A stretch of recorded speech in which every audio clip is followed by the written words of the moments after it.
Hello class seventh class, कैसे चल रही है आपकी पढ़ाई। मैंने आपको पिछली वीडियो में आपका विक्रम साराभाई के बारे में समझाया था और आज मैं आपको पेड़ों के संग बढ़ना सीखो नामक कविता का वाचन करवा रही हूँ और उसको समझाऊंगी भी। ध्यान दीजिएगा बच्चों, यह बहुत छोटी सी कविता है लेकिन बहुत अच्छी कविता है। आप इसको ध्यान से सुनेंगे और समझेंगे। कविता को प्रारंभ करने से पहले मैं आपसे फिर उम्मीद करती हूँ कि आप असाइनमेंट टाइम पर भेजेंगे। पिछली वीडियो का भी जो कार्य था यानी आपका 21st असाइनमेंट जो था उसका काम नहीं भेजा है बच्चों ने। बहुत कम बच्चे काम भेज रहे हैं और ज़्यादा जो बच्चे हैं वो चुपचाप बैठकर काम करते नहीं है, लापरवाही करते हैं और समय पर काम नहीं भेजते, चुपचाप बैठे रहते हैं। बच्चों, आप लोग अगर वीडियो देखेंगे तभी आपकी समझ में आएगा कि क्या पढ़ाया जा रहा है और कैसे प्रश्न उत्तर करने हैं। तो आप लोग लापरवाही मत कीजिए, पढ़ाई पर ध्यान दीजिए, ठीक है। तो चलिए अब हम पढ़ेंगे पेड़ों के संग बढ़ना सीखो। इस कविता के कवि जो हैं वो हैं सर्वेश्वर दयाल सक्सेना। उन्होंने बताया कि पेड़ हमारे जीवन में बहुत उपयोगी हैं। कवि इस कविता के माध्यम से क्या बता रहा है? कवि बता रहा है कि यदि कवि के पास, वो कहता है कि थोड़ी सी भी धरती होती तो वह उस पर पेड़ लगाकर यह सिद्ध करता कि पेड़ हमारे लिए कितने उपयोगी हैं। उसके पास न सही, यदि आपके पास ऐसी थोड़ी सी भी जगह हो तो आप वहां पेड़ लगाकर वातावरण को शुद्ध और हरा भरा बना सकते हैं, ठीक है। बहुत दिनों से सोच रहा था थोड़ी धरती पाऊं, उस धरती में बाग बगीचा जो हो सके लगाऊं। खिले फूल फल चिड़िया बोले, प्यारी खुशबू डोले, ताजी हवा जलाशय में अपना हर अंग भिगोले। हो सकता है पास तुम्हारे अपनी कुछ धरती हो सकता है पास तुम्हारे अपनी कुछ धरती हो, फूल फल लदे अपने उपवन हो, अपनी परती हो सकता है छोटी सी क्यारी हो सकता है छोटी सी क्यारी हो, महक रही हो, छोटी सी खेती हो जो फसलों से दहक रही हो सकता है कहीं शांत चौपाए घूम रहे हो सकता है कहीं सहन में पक्षी झूम रहे हो। तो विनती है यही, कभी मत उस दुनिया को खोना, पेड़ों को मत कटने देना, मत चिड़ियों को रोना। एक एक पत्ती पर हम सबके सपने सोते हैं, एक एक पत्ती पर हम सबके सपने सोते हैं, शाखें कटने पर वे भूले शिशुओं सा रोते हैं। पेड़ों के संग बढ़ना सीखो, पेड़ों के संग खिलना, पेड़ों के संग इतराना, पेड़ों के संग हिलना।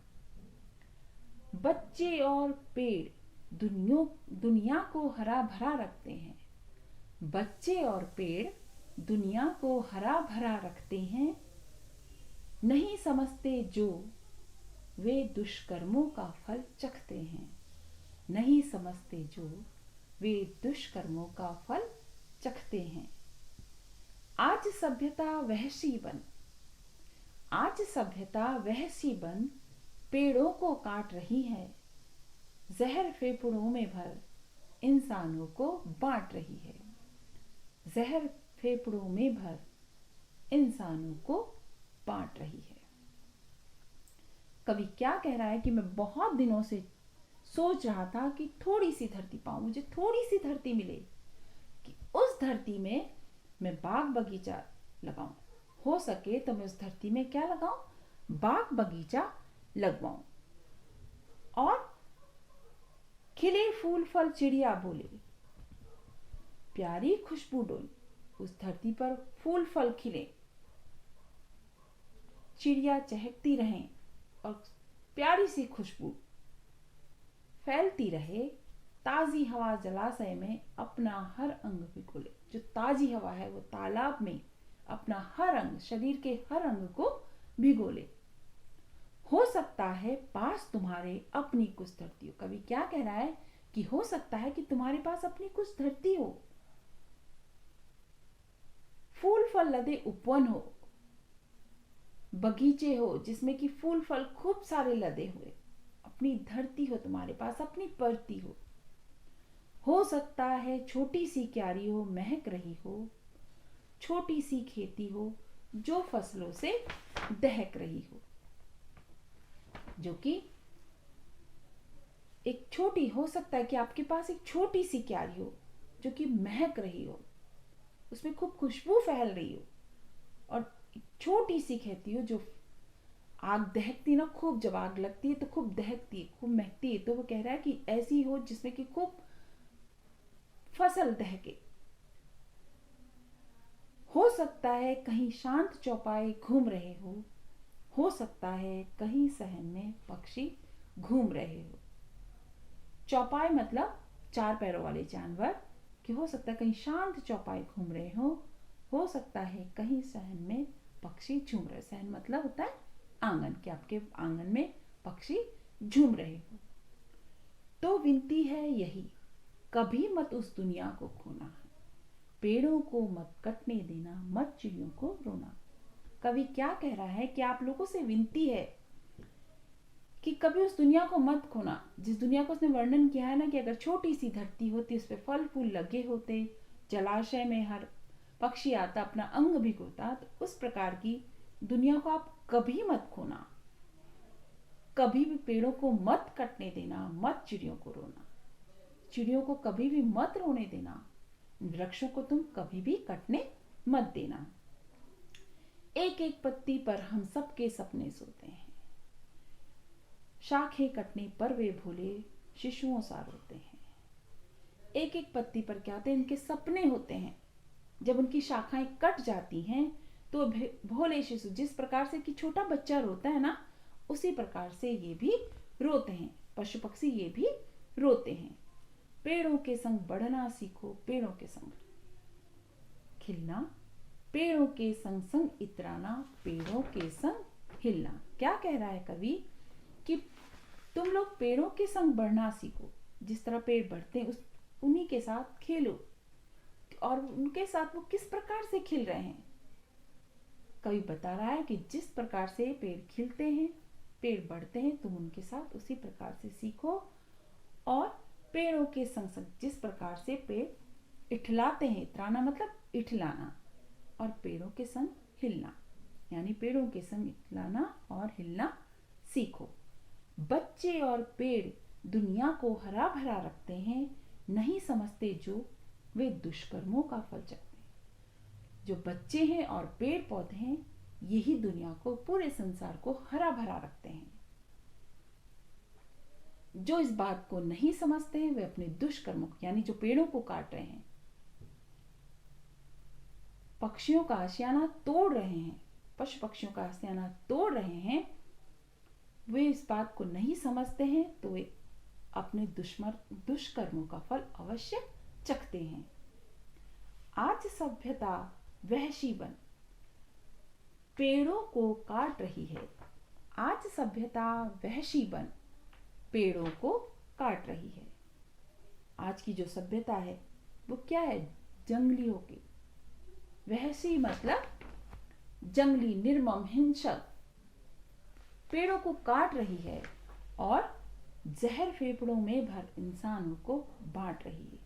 आज की जो संस्कृति, आज की जो पीढ़ी है, आज के जो लोग हैं, क्या है, वो पेड़ों को काट रहे हैं। जंगली बन, निर्मम मतलब बिल्कुल भी उनके अंदर दया नहीं है।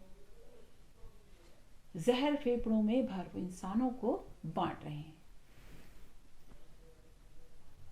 अब इसके द्वारा कवि क्या कह रहा है कि आज जो मानव सभ्यता है, मानव सभ्यता की जो अंधी दौड़ है, इसमें क्या है, वृक्षों को वो अंधाधुंध काट रहा है, जिससे कि पर्यावरण क्या हो रहा है, प्रभावित हो रहा है। हमारा जो पर्यावरण है वो प्रभावित हो रहा है और लेखक मनुष्य से विनती कर रहा है कि अधिक से अधिक वृक्ष लगाओ और वातावरण को शुद्ध व हरा भरा बनाओ। क्या विनती, मतलब कविता के माध्यम से क्या कह रहा है लेखक? लेखक यही कहना चाहता है कि अधिक से अधिक वृक्ष लगाइए और वातावरण को शुद्ध व हरा भरा बनाएं। यानी इस कविता से हमें क्या शिक्षा मिलती है? इस कविता से हमें यह शिक्षा मिल रही है कि पेड़ों का हमारे जीवन में बहुत महत्व है। पेड़ों का हमारे जीवन में बहुत महत्व है। यह एक पर्यावरण संरक्षण का संदेश है। इस कविता से के माध्यम से पर्यावरण संरक्षण का संदेश दिया जा रहा है। ठीक है बच्चों, तो आप भी इस बात पर ध्यान देंगे कि आप भी अपने आसपास, अगर आपके पास छोटी सी थोड़ी सी भी जमीन हो, धरती हो, तो आप उस पर पेड़ लगाइए, पेड़ पौधे लगाइए, जिससे कि हमारा वातावरण अच्छा रहेगा, हमारा वातावरण जो है शुद्ध रहेगा और हमारे आसपास की धरती हरी भरी रहेगी और चारों तरफ हरा भरा रहेगा। ठीक है बच्चों, अब आपको इस कविता, जहां तक मैंने मतलब इस कविता को पढ़ा यानी पूरा पढ़ा है, इस कविता से संबंधित ही प्रश्न उत्तर दूंगी और कार्य दूंगी। आप लोग कविता को भी अवश्य याद करेंगे और प्रश्न उत्तर समय पर करके मुझे भेजेंगे।